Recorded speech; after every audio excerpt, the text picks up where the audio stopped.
کہ حضرت عیسیٰ علیہ السلام اپنے حواریوں کے ساتھ ایک جگہ گئے، ایک جگہ دیوار تھی، زمین تھی، ہٹایا تو دیکھا ہیرے جواہرات پڑے ہیں، تو حواری جو ہے وہ ان قیمتی پتھروں کو جمع کرنے لگے۔ تو حضرت عیسیٰ ظاہر ہے انہی طریقے سے درس دیا کرتے تھے، سفر پہ رہتے تھے، اپنے حواریوں کو سکھاتے تھے۔ تو کہا کہ میں شہر جا رہا ہوں، جو بھی علاقہ تھا، وہاں سے ہیرا لے کر آؤں گا جس کی قیمت بہت زیادہ ہوگی۔ چلے گئے شہر، ایک گھر میں گئے تو کہا کہ میں مسافر ہوں، بوڑھی سی عورت تھی، کہا کہ آ جائیں، میرا بیٹا گیا ہوا ہے، آئے گا تو آپ کی خدمت کرے گا۔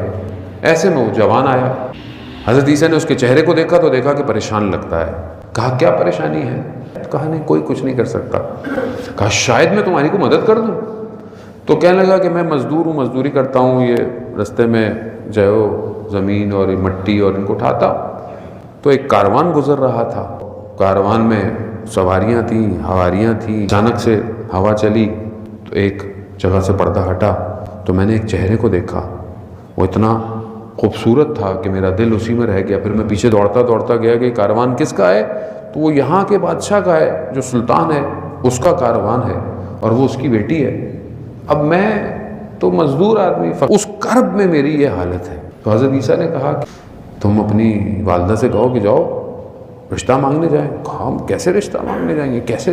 کہا کہ میں بتاتا ہوں۔ جنگل میں لے گئے، کہا پتھر جمع کرو، پتھر جمع کیے، معجزے اذن الہی سے پتھروں کو قیمتی ہیرے جواہرات میں بدل دیا۔ کہا یہ لے کے جاؤ، بادشاہ کو تحفہ دو، پھر اپنی بات کرنا۔ جب وہ لے کے گئے، بادشاہ نے جب اتنے قیمتی ہیرے دیکھے تو کہا کہ کیوں آئے ہیں؟ کہا یہ ہے۔ کہا میں ایک شرط پہ قبول کروں گا، اس جیسے اور لے کر آؤ۔ تو وہ لے کے گئے، انہوں نے کہا بھائی وہ تو اور مانگ رہے ہیں۔ کہا مسئلہ ہی نہیں ہے، انبیاء کے لیے کیا مسئلے تھے؟ پھر دے دیے، ہیرے بنا کے دے دیے، تو انہوں نے مان لیا، شادی ہو گئی۔ جیسی ہوئی تو بادشاہ نے دیکھا کہ لڑکا اچھا ہے تو اپنا تخت و تاج اس کو دے دیا۔ اب جب آیا تو اس نے حضرت عیسیٰ کو تو اسے تو نہیں پتا تھا کون ہے۔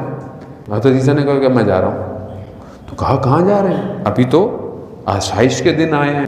کہا کہ نہیں، یہ جسے تم کامیابی سمجھتے ہو یہ کامیابی نہیں ہے، اصل کامیابی کسی اور چیز میں ہے۔ تو کہا کہ وہ کس میں ہے؟ کہا وہ خدا کے راستے میں ہے، خدا کے قرب میں ہے۔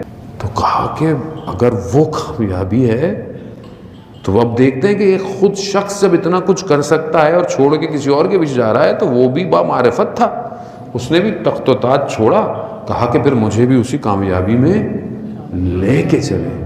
اب جب اپنے حواریوں کے پاس پہنچے تو حواری کہنے لگے کہ حضرت عیسیٰ کہ آپ کون سا ہیرا لے کر آئے، کہاں ہے؟ کہا یہ جوان لے کر آیا ہوں، اس کے قلب میں خدا بستا ہے۔